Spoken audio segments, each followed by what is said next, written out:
Quick content warning. This content may be upsetting, particularly if you have BPD, borderline personality disorder. But please know that I never intend to offend, and the information and examples I give are based on decades of my work with personality disorders. Okay, let's go. BPD symptom number 8 is inappropriate, intense anger, or difficulty controlling anger. Poor emotional regulation is a key symptom of BPD, as we discussed in the symptom number 6 video. As part of that, many people with BPD struggle with short tempers and bouts of really intense, overwhelming anger. Their anger on the outside is often disproportionate to the situation at hand. The issue is that something deep within them is being triggered. Particularly things like perceived rejection, betrayal, or abandonment. It could be other things, those are some of the primary. So their reactions often go beyond what might be seen as a typical level of upset in the situation. Again, as someone watching on the outside. When someone with BPD goes from one emotional extreme to another, it can be very challenging for others to know how to respond, which often makes maintaining relationships difficult, of course. So this emotional roller coaster of ups and downs, known as a BPD cycle, comes from distortions in how those with BPD interpret things in the world and the people around them. As a result, they may be quick to anger and react in panicked, volatile, or even vicious ways when they perceive something as threatening to their safety, whether physical or psychological or both.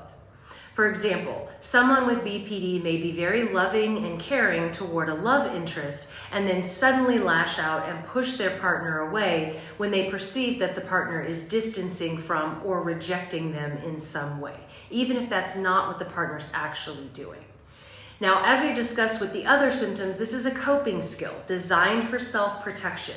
It's an adaptation to guard against hurt and pain, but it creates problems in interpersonal functioning, not to mention what it does to the person with BPD internally. People with BPD are more prone to anger often and may remain angry for longer periods of time than those without BPD. They may have reactions that appear explosive, aggressive, even out of control.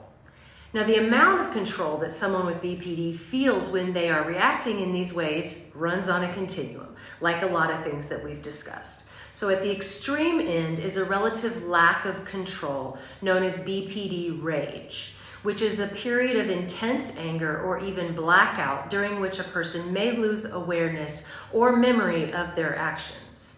Now, rage is not unique to BPD, of course, but whenever it occurs in someone with BPD, it can lead to harm to self or others, as well as damage to those interpersonal relationships. The rage may come on without warning, seemingly out of nowhere, but never actually so, and then disappear just as quickly. Now, many things can trigger BPD rage, such as a perception of rejection or abandonment, the triggering of past abuse or other trauma, a perception of criticism or ridicule, or a highly stressful or frustrating situation that overwhelms or overloads the senses. For example, people with BPD often wrestle with a great deal of anxiety about their partner leaving them. So they may misperceive things in such a way that they see things their partner does or doesn't do as cues or signs or clues that their partner has become disinterested or is planning to leave them. An example might be a partner who doesn't respond to a text timely or call when they say they'll call.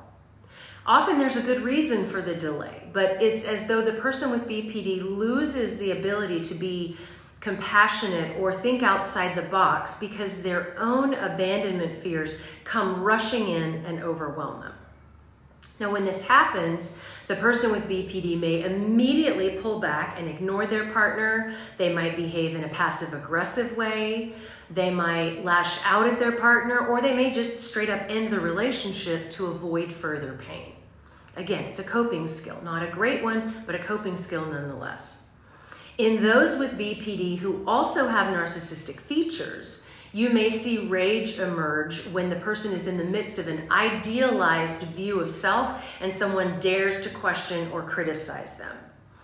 Gaslighting, which is blame displacement, may come first, followed by rageful acting out. Again, just examples, not all the time does this happen.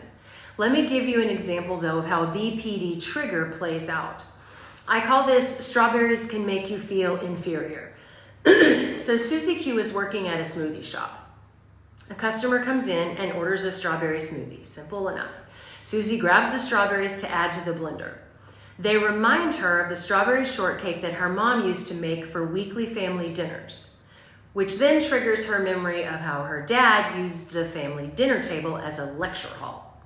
So he would lecture Susie on her shortcomings, point out the way she wasn't measuring up. He would belittle and demean her at these family dinners, and she always left the table feeling inferior or not good enough, not to mention developing an eating disorder as well.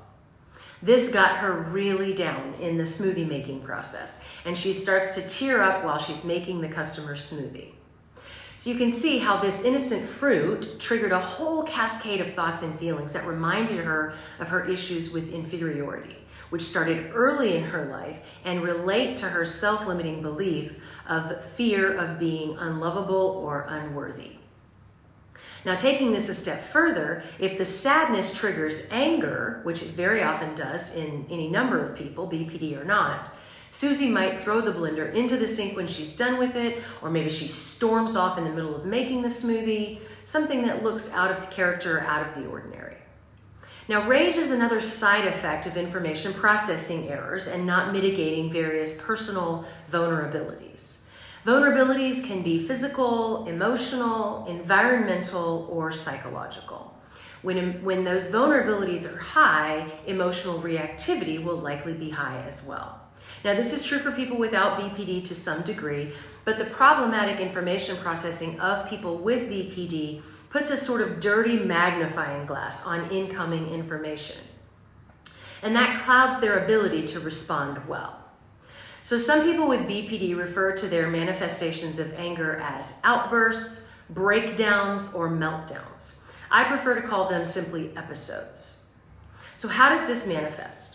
Well, you may find that you're very sensitive to perceived criticism. You might be easily disappointed or let down due to high expectations of others that they are bound to fail at. This only fuels then your worry about rejection and abandonment. It's a setup for failure.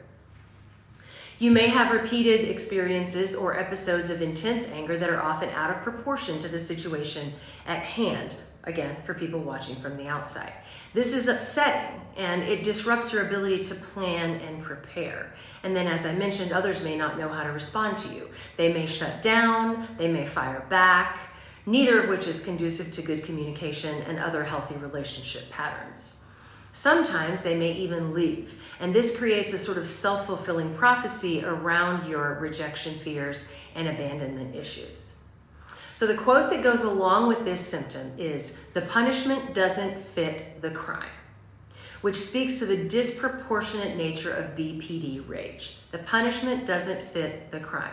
Again, the quote I give with each symptom is just to serve as a point of reference for you as you work on creating an awareness of your patterns and building greater mindfulness around them so that you can target them in therapy or treatment. All right, small print. I respect that your experience is your own, guys. Please respect that my description is based on my professional experience with people with BPD and is not intended to be the gospel truth. Nothing I'm saying applies to every single person with BPD. That's impossible. And remember, the behaviors I'm describing are not excuses, but explanations to help you and others better understand BPD. And never forget that you can learn to control your behavior. In fact, you're the only one who can control it. But life can be different with the right help and treatment. Follow me for more BPD criteria in real life, and be sure to share this with someone you think it could help. If you want more information on all things mental health, be sure to subscribe to my free weekly newsletter at drbellingrodt.com.